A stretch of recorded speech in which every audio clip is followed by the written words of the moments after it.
Dahil sa kakulangan sa supply, tumaas ang presyo ng ilang klase ng gulay sa trabaho market sa Maynila. Kung tight ang budget, may option naman na mas murang gulay. Kung ano-ano yan, alamin sa unang balita live ni Jomer Apresto.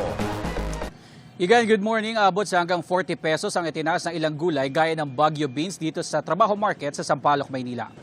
Madilim pa lang, nagsasalansanan ng kanyang mga panindang gulay si Aling Florentina sa Trabaho Market sa Sampaloc, Maynila. Hinango raw nila yan sa Divisoria kanina. Mula noong nakaraang Biyernes, kapansin-pansin niya ang pagtaas ng presyo ng ilang gulay.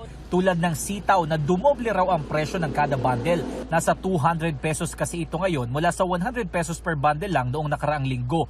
40 pesos naman ang itinaas ng Baguio beans mula sa dating 100 pesos ang kilo. Ang kamatis mabibili ngayon ng 80 pesos ang kilo mula sa dating 50 pesos. 20 pesos ang itinaas ng patatas na nasa 100 pesos ngayon ang kilo. Maging ang kalabasa, tumaas din ng 10 pesos at mabibili ngayon ng 60 pesos ang kada kilo.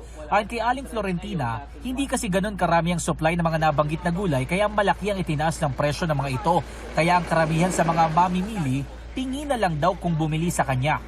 Talagang nagtitipid na rin yung mga tao. Noon, talagang as in, kuha lang ng kuha. Pero ngayon talagang binabudget. Nagbabudget na talaga sila. Okay lang, nakakaraos. Ang mamimiling si Emily, basta na lang daw kumukuha ng kailangan niyang gulay. Hindi ko na iniintindi. Kuha na lang ako ng kuha. Hindi naman bumababa eh. Akala mo lang bumababa, lalo mataas pa rin. Kung may mga tumaas, may mga gulay din na bumaba ang presyo. Tulad ng ampalaya na 50 pesos ang ibinaba ng presyo at mabibili lang ngayon ng 70 pesos ang kilo. 40 pesos naman ang ibinaba ng bell pepper na nasa 160 pesos ang kilo. Bumaba ng 30 pesos ang sayote na nasa 50 pesos ngayon ang kilo. Habang ang repolyo nasa 100 pesos ang kilo mula sa dating 120 pesos. Wala namang paggalaw sa kada kilo ng iba pang gulay tulad ng carrots na nasa 80 pesos at talong na nasa 60 pesos ang kilo. Hindi naman nagkakalayo ang presyo ng mga gulay sa Trabaho Market kung ikukumpara sa price monitoring ng Department of Agriculture, maliban na lang sa presyo ng Baguio beans at sitaw. Igan, sabi ng mga tindera, hindi pa tiyak sa ngayon kung kailan bababa ang presyo ng mga gulay na tumaas ngayong linggo. Pero maging sila raw ay umaasa na agad itong bababa upang mas marami ang makabili at hindi ito masayang o masira.